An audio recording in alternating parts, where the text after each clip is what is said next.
Вработените во Универзитетската клиника за детски болести на кои не им се продолжени договорите за работа, денеска повторно излегоа на протест, но овој пат пред Министерството за финансии. Побараа на сите 50 вработени, меѓу кои освен административен и технички имало и средно медицински персонал, да им бидат продолжени договорите за работа, бидејќи, како што кажаа, барањата за продолжување на работните дозволи до Министерството биле испратени на 9 декември, а не како што кажа министерката за финансии Гордана Димитриевска-Кочовска на 22 јануари годинава.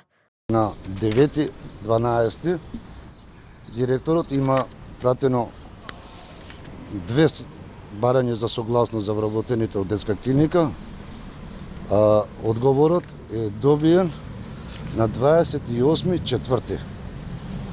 Значи, желката беше од клиника до тука, оно што вика дека од 1 јануари зашто почнале на работа, желката беше од 9 до 31 декември ќе ги донесеше документите, ако не биле правилно подготвени, ќе беа вратени. Значи, стварно не знаеме што е работава. Значи, 2 барања се во. Зошто едното не е вратено позитивно? Ако биле многу вработени 65, нека врати, едното е со 29, другото е со 36. Зошто едното било кој, едното нека го врати позитивно. Значи тука е наше мислење дека е тука нешто друго прашање. Од Министерството за финансии велат дека стојат на истиот став од пред неколку дена на министерката Гордана Димитриевска-Кочовска, која кажа дека барањето за вработување стигнало на 22 јануари годинава, односно 22 дена откако им престанал договорот за работа на вработените. Како што кажа, директорот на клиниката незаконски ги ангажира луѓето да доаѓаат на работа. 22.1. е стигнато барањето од детска клиника.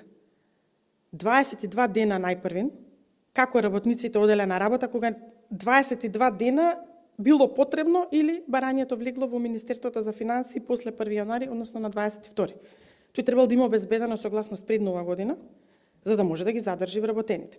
Што значи дека повторно се враќаме на она прашање како ги ангажирал, ги повикувал да дојдат на работа, кога законски не смел. Дека клиниката не може да ги задоволи потребите на пациентите, алармираше и директорот на клиниката доктор Реджеп Мемеди. Тој објасни дека прават реорганизација на некои одделенија за да може медицинскиот персонал да постигне и да одговори на потребите од најмалите пациенти. Од Министерството за здравство пак велат дека се прават анализи за да се подобрат условите и да се создадат можности за нови вработувања. Министерот Азир Алиу најави дека на ваков начин прецизно ќе се утврдат кадровските потреби за нови вработувања. Вработените во детската клиника чии договори не беа продолжени, најавија дека нема да се откажат од своите барања и доколку институциите немаат слух, најавија и представка до народниот правобранител.